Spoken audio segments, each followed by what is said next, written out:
In my last video you saw the beginning of this colony, Factory 1 of the Forge World cult, and the ascension of 6 colonists towards mechanical purity. If you didn't see that, or suffer from a very short memory, click that thing in the top right to go and watch it before this. If you're still here, then you'll remember that we ended the video at a point where the base was perfectly functioning and largely defensible. But there were 2 issues. Firstly, the factory was a little bit small and rather sad. Secondly, we weren't all that great at enforcing the will of the machine across the planet, thanks to the negative side effect of the city builder precept that's a part of the Forge World cult ideology. Thankfully, I found a solution to that problem hidden inside of Save Our Ship 2, which I'll talk about a bit later. After releasing the first video, I played around with a few other colonies before deciding that I should finish what I started and get this colony to a point where I feel good calling it done. I want to take the colony to one of the game's various victory conditions, but I don't want to do that until I've built a factory that will allow me to feel like I've fully explored the content of Vanilla Faction's expanded mechanoids, which is the particular mod that all of this stuff comes from. So for some reason I changed the storyteller from Cassandra over to Randy, Sound's Strive to Survive, just to get some more interesting stuff happening, I guess. Randy doesn't really hit that hard, to be honest, until he decides to combine some truly awful events, but it's usually only a problem in a new colony, not something as well established as this. The goals I had in my head at this point, around day 260 or so where we left off from last time, were to expand the base outwards quite a bit, partly to extend the space available for factory stuff of course, but also to accommodate more people, both colonists and guests. Since I was looking for quite specific types of colonists to make up a raiding force, selectively recruiting guests from other factions seemed like a solid idea. At this point, by the way, I've finished off every single bit of research, so having guests over was also a way to give Stomp a new job. Since he's got a double passion on social, he can spend every waking moment schmoozing all the weirdos that decide to stay here for some reason. Around day 280 I started to get some absolutely hilarious raids. One tribal raid just crashed the game when they all spawned in. I think it would have been quite fun to watch since I had just installed flamethrower turrets, but it wasn't meant to be. When I reloaded the game I got a different event. Some pirates set up a psychic suppressor nearby, capping all the male colonists to 50% consciousness. Oof, that sucks. I'd have chosen the tribals given the choice, but I sent Trumpet and Church along with Danielle and a couple of turrets for backup. And it was quite a cool fight. Very close too.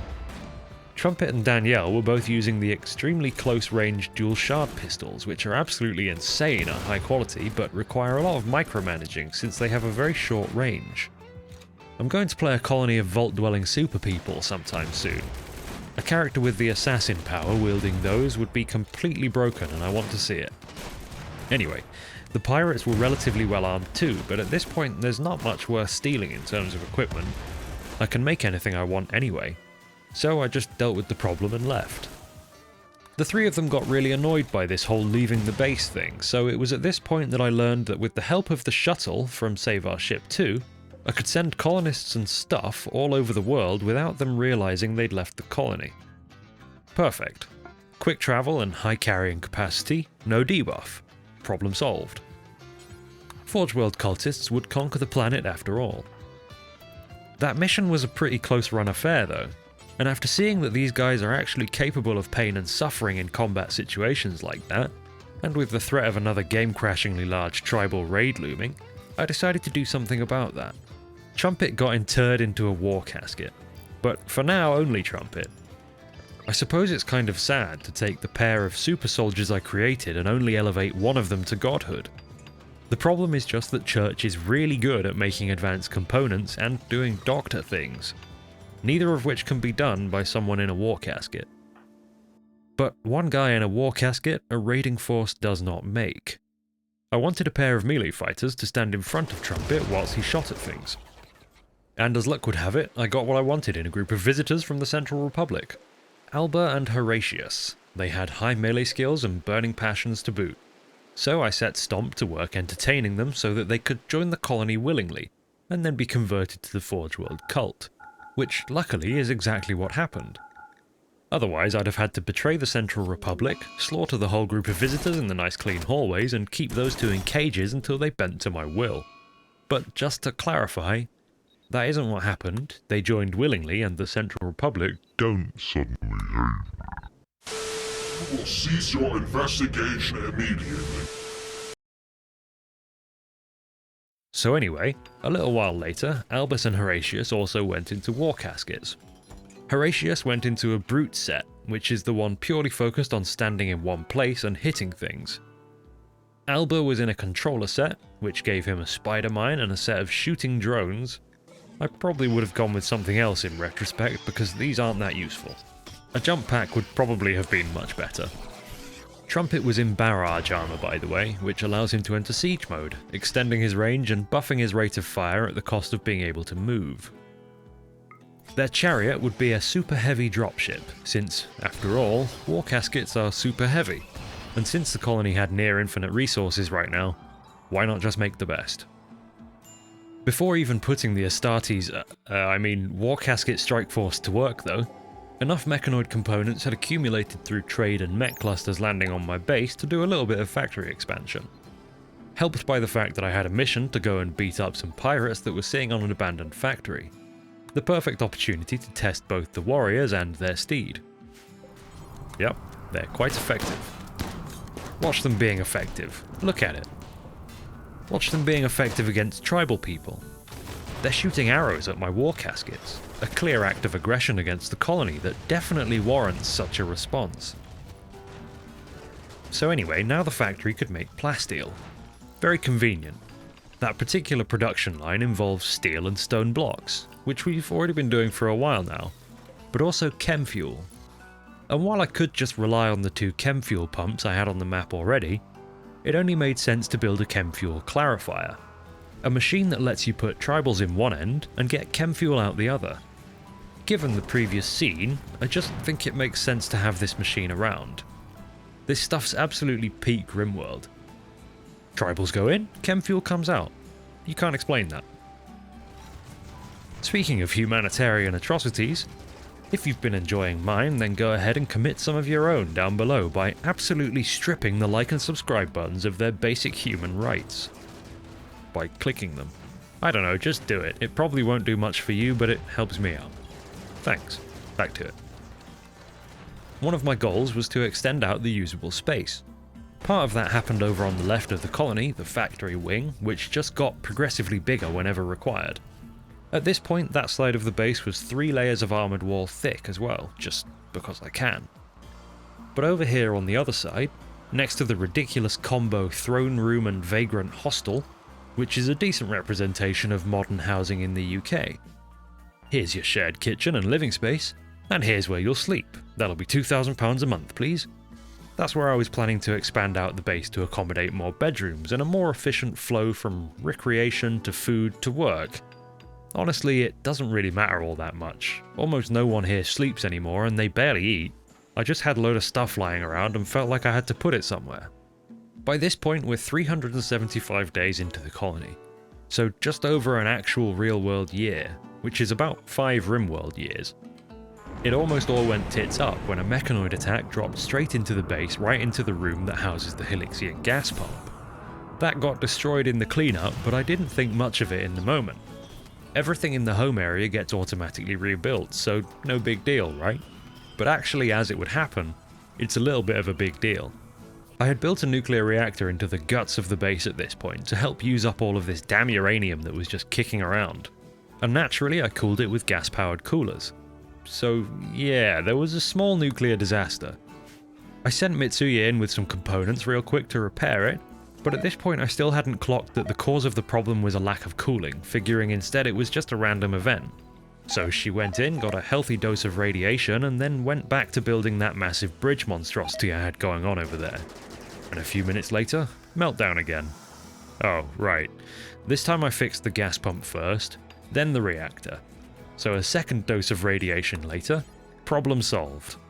It didn't even occur to me at the time that sending someone into a nuclear meltdown wearing a toga and a hood might not be great for their health. A while later I happened to notice that Mitsuya had 25% toxic buildup and I couldn't figure out where it came from.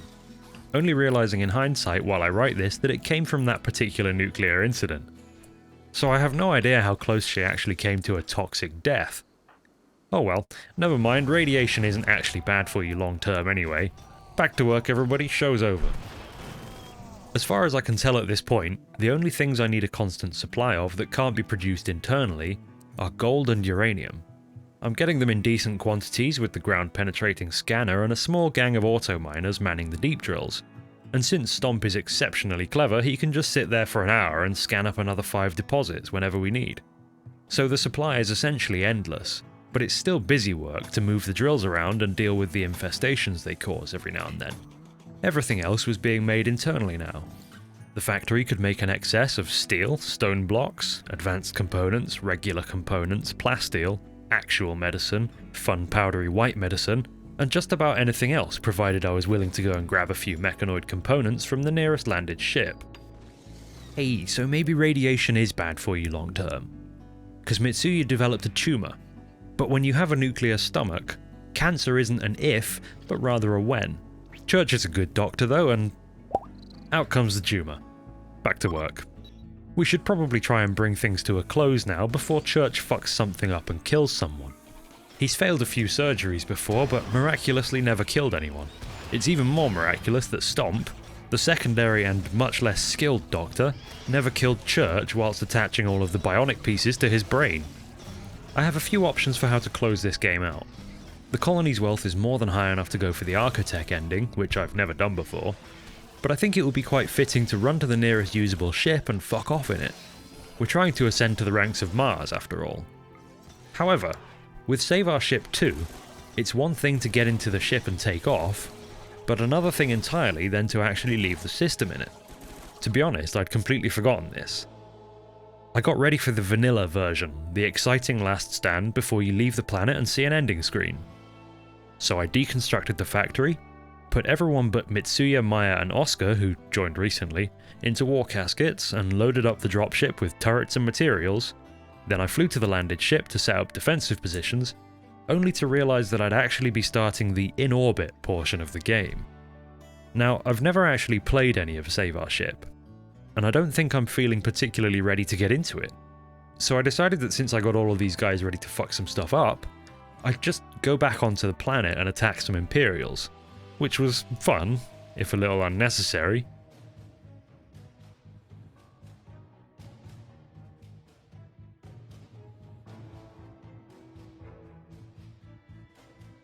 Everyone else on the planet seemed to like it anyway, so that's good to know. Back in orbit, I decided to attack an exotic goods trader, discovering both the basics and the consequences of space combat simultaneously. The enemy ship was fairly large and I assume fairly well armed, with 2 shield zones, so I instructed the ship's AI to approach the target.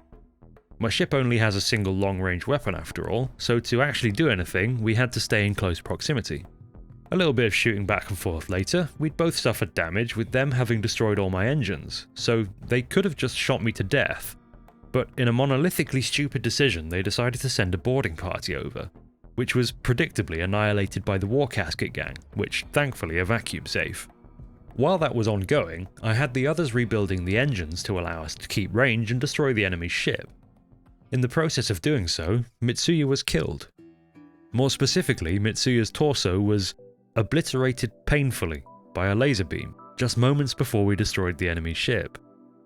So I salvaged some bits from the wreckage and then decided it was probably best to just let the ship crash into the planet with everybody still on board. These people weren't built for long-term space travel. They weren't handling it very well, and I have no idea what I'm doing up here. I'd rather learn these systems with a gang more set up for space from the get-go. So this has been my exploration of Vanilla Factions Expanded Mechanoids. I built a factory that I'm happy with, destroyed countless mechanoid ships, and created a squad of ruthless killing machines. I'm a little bit upset that I missed out on an actual ending, but having seen what these warcaskets are capable of, defending and launching the ship really wasn't going to be an issue anyway. So we can just imagine that's what happened and be satisfied with the journey instead of focusing on the destination. I hope you've enjoyed this as much as I did. The colony lasted just over 420 days in game, and probably close to 50 hours of gameplay. Of course, I could have just kept playing it basically eternally, but you know how it is. I have other stuff I want to do, which you'll hopefully see quite soon. Please remember to stay indoors and cover your windows if possible. Their vision is based on movement. If they detect something inside, they will try and make a way in. Thanks for watching. Until next time, goodbye.